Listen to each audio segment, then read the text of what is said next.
Ufuk, what's your assessment of that? Probably not many games like that.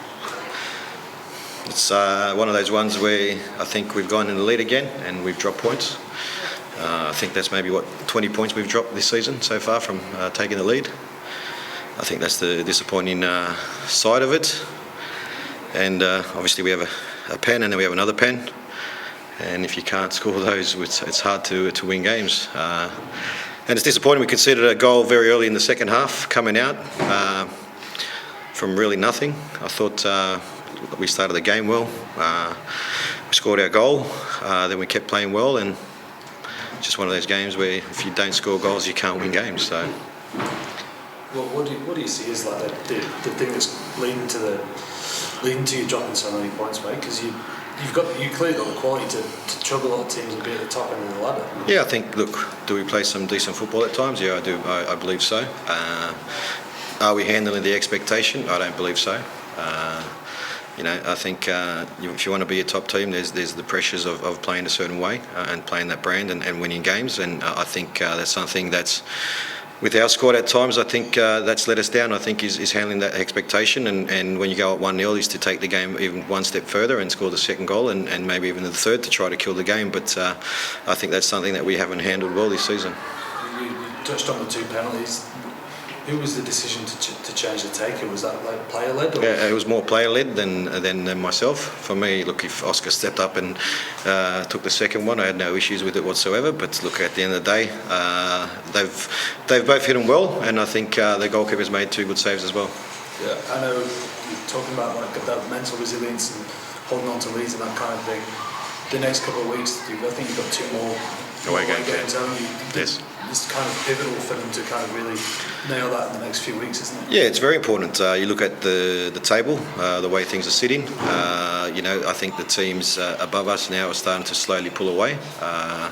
It's very important that we stay with them. So for us, it's a short turnaround to play against Western United next week in Launceston. So the boys will have to recover. We'll have to prepare them and get them ready for the next game. And we've got another 2 away games that we definitely need to pick up points. You mentioned there about managing expectation. Can you explain a little bit more about the specifics? What are you looking for from the side, in that position of 1-0? I'd like us to continue the work that we've done to get us to that point. Last week against Victory, I thought we were very good for 20 minutes. We scored our goal. Even today, I thought we were good. We got our goal very early. I think it was the 3rd minute or the 4th minute we scored. And we need to continue that. And there's going to be phases of the game where the opponent is going to come at you, and that's something that we need to also deal with as well and be disciplined and not let the opponent create opportunities. So I think I don't think it's a physical thing. I think it's more of a mental side of things. Look, last year with the squad that we had, we made the top 6. But I believe the group was an understanding of there was no expectations because we were based in Australia. And now there's bigger expectations that we do well because we are playing at home. We are playing back in Wellington, and that's something that the group needs to deal with. From a coach's perspective, what way do you look to try and implement these kind of things to get them to understand that expectation and meet that pressure? Yeah, look, for me, I always try to take the pressure off the players in thinking of the expectation is our own expectation of what we think of ourselves and what we need to put out there. Pressure is what you put on yourself, I think. There's always going to be external pressure. That's something that we can't control, but the pressure that we put on ourselves is obviously the work that we put out and the performance that we put out. So I always try to get the group to focus on the performance and not the result. I believe if we get, if the performance is right, I think 8 times out of 10 you give yourself a good opportunity to win games. So that's one way I as a coach try to take the pressure off the players and just worried about not the outcome, not the result, but more so what we need to do to actually win the game. And on the other side of things, we also work with a sports psych that does stuff with the players individually and gives them ways to deal with pressure and handle pressure. And I think that's something that we haven't done well this year. Yeah, as you just mentioned, you started off the box really well. You couldn't go on with it.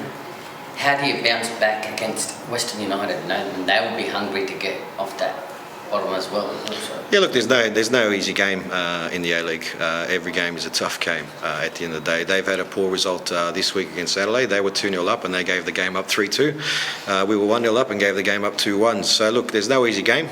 We've got a bit of travelling to do down to Tasmania. For us, we'll pick the boys up. We'll review this game, look at what we did well and how we can improve things, and what we didn't do well and how we can improve that. So, like I said, the focus shifts very quickly because we've got a short turnaround for the next game, and like I said, we'll prepare the boys the best we can for the next game. The first goal that I should say the only goal that Wellington scored, it looked remarkably similar to a goal that Melbourne City scored against Macarthur last week. Was that a deliberate scout in the pre-game? Yeah, look, we started off a little bit differently. We know that Macarthur at times, their central defenders and their fullbacks follow their players and step out of the line. So one thing that we wanted to do, we actually wanted to load the line with 4 players and get players to pull players out and open up spaces for forward runs for our 10s and our 9s. So it worked. I think maybe Borley came off the line a little bit and opened up space, and we played the ball over to the top for Oscar, and I think it was a good decision to actually lay it off for BK, and it was a great finish at the end of the day. And I think we had moments to do it. I think at times we rushed things. I think there were opportunities to do it at the right times when we did pull players out of the areas. And like I said, we started off well. We didn't continue it. One thing we're not doing this year is maintain it for 95 minutes. I fully understand if you can't answer this question. There's a very good support for the Phoenix here in Australia, and I guess, like, how difficult is it knowing that for games like this, because a lot of that support is based in Sydney, that you don't necessarily get it because of the scheduling? There was an A-League women's game between Wanderers and Phoenix out at Wanderers Football Park with 3 p.m. kickoff. Fans can't be in 2 places at once. So, what's it like not necessarily being able to have that full component of travel and support that you might expect?